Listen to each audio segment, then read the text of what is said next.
Ceci est un cours de radiesthésie d'après l'excellent livre des éditions Servranckx en Belgique, Initiation à la radiesthésie, cours pratique. Qu'est-ce que la radiesthésie?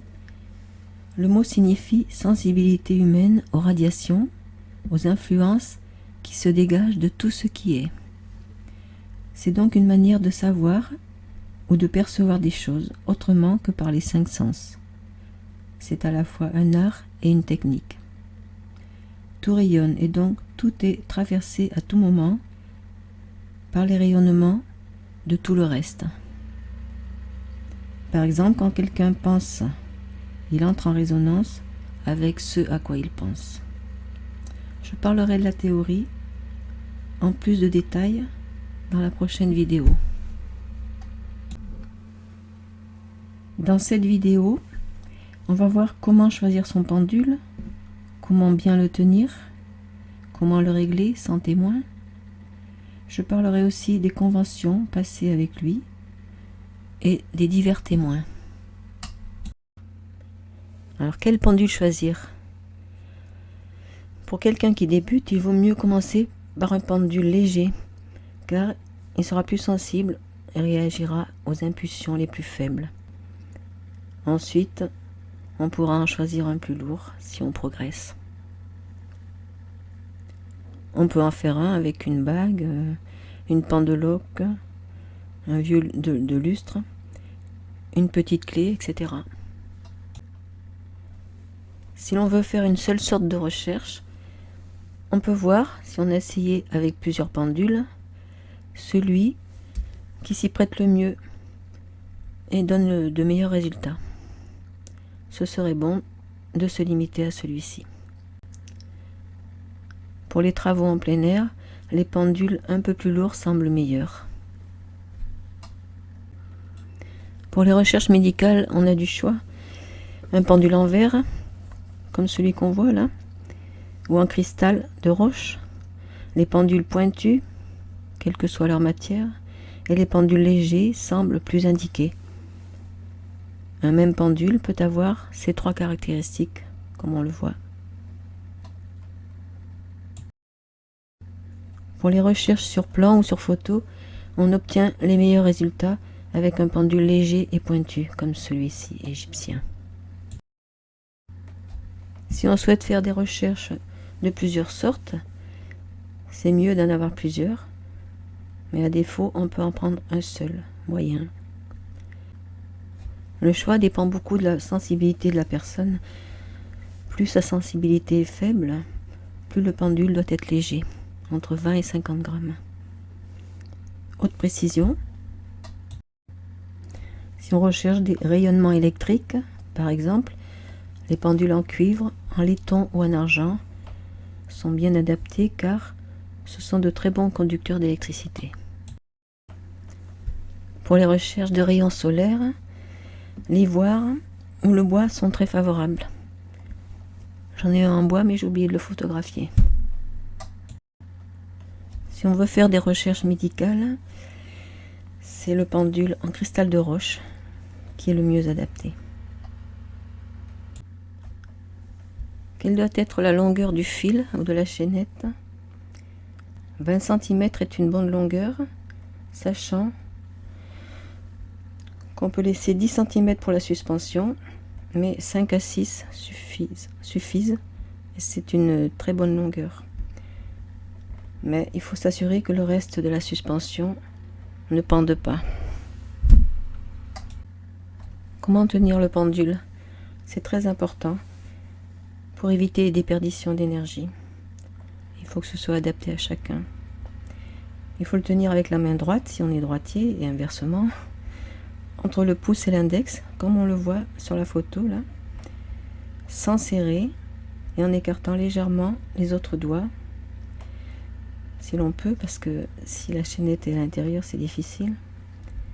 La main et le poignet doivent être souples et le bras non collé au corps. Si on opère en étant assis, il ne faut pas poser le coude, ne pas croiser les jambes, mais poser les pieds au sol. Pour pratiquer, il faut être reposé serein et ancré de préférence. Convention mentale. Avant de commencer à faire des exercices, il faut faire une convention mentale avec son pendule. Ça veut dire convenir avec soi ce que signifieront les directions du pendule. En général, on adopte celle-ci. 1. Lorsque le pendule tournera dans le sens des aiguilles d'une montre, ça signifiera oui. 2. Dans le sens inverse des aiguilles, ça sera non. Sur un graphique ou dans des lieux réels, on conviendra que le pendule se balancera dans la direction de ce qu'on cherche. Et on pourra dire « Je cherche tel objet », le nommer, et quand je serai au-dessus de lui ou contre lui, le pendule oscillera dans le sens des aiguilles d'une montre. Exemple, vous cherchez un objet chez vous. Vous êtes debout, sans bouger. Votre pendule va osciller dans une direction. Vous avancez lentement dans cette direction. Et à un moment donné, le pendule va tourner dans le sens des aiguilles d'une montre. Ça signifie que vous êtes tout près de l'objet que vous cherchez. Ça s'explique par le fait que les rayonnements de l'objet ont atteint votre subconscient dès l'instant où vous avez désiré le retrouver. Je vous fais part d'une expérience que j'ai faite hier. Sans témoin, je recherchais 2 clés perdues depuis environ 2 ans. Debout, j'ai regardé dans quelle direction me dirigeait le pendule. Il m'a dirigé d'abord dans la cuisine, où j'avais un trousseau suspendu, mais ce n'étaient pas les clés que je cherchais. Ensuite, il m'a conduit dans la chambre, où là aussi j'avais des clés. Toujours pas celles que je cherchais. Il m'a bien dirigé vers des clés. Pourtant, en insistant, je pense que je les aurais trouvées, à moins qu'elles ne soient plus dans mon appartement. Interrogation mentale. À la place de la convention mentale qu'on vient de voir, on peut émettre une interrogation mentale et dire au pendule « Quel mouvement feras-tu quand je serai tout près de l'objet ou contre que je cherche ?» Après, il y a la méthode des témoins. Le témoin doit être tenu dans la main libre. Si vous cherchez quelque chose dans la nature, de l'eau par exemple, vous pouvez tester les mouvements du pendule sur un petit flacon contenant de l'eau. Il faut bien observer les mouvements qu'il fait à ce moment-là, au-dessus de cet échantillon. Et vous conviendrez que lorsqu'il répétera ce mouvement dans la nature, vous serez tout près d'une source d'eau quelconque.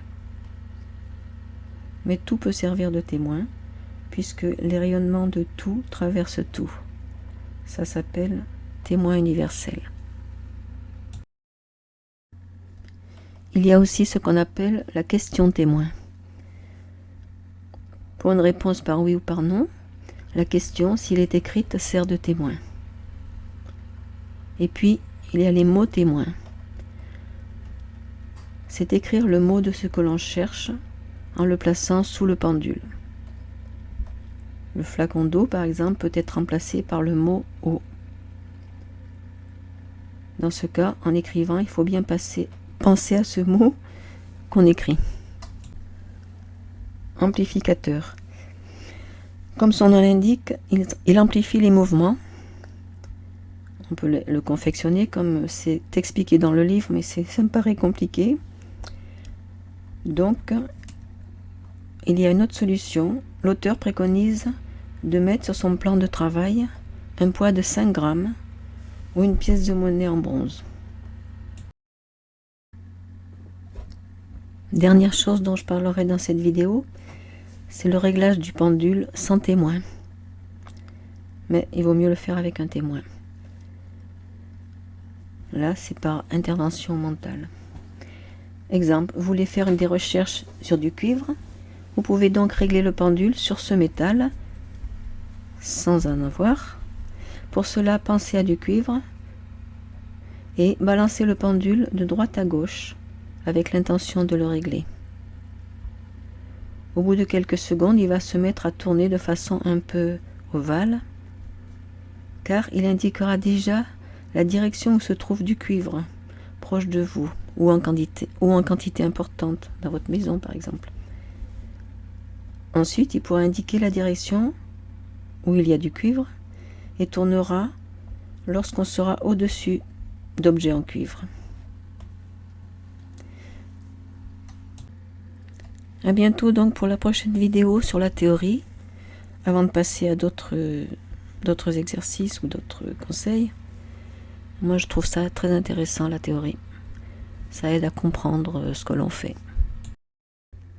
J'ai également ce livre du même auteur, les mêmes éditions, mais il est beaucoup plus concis. Et l'autre est 100 fois mieux.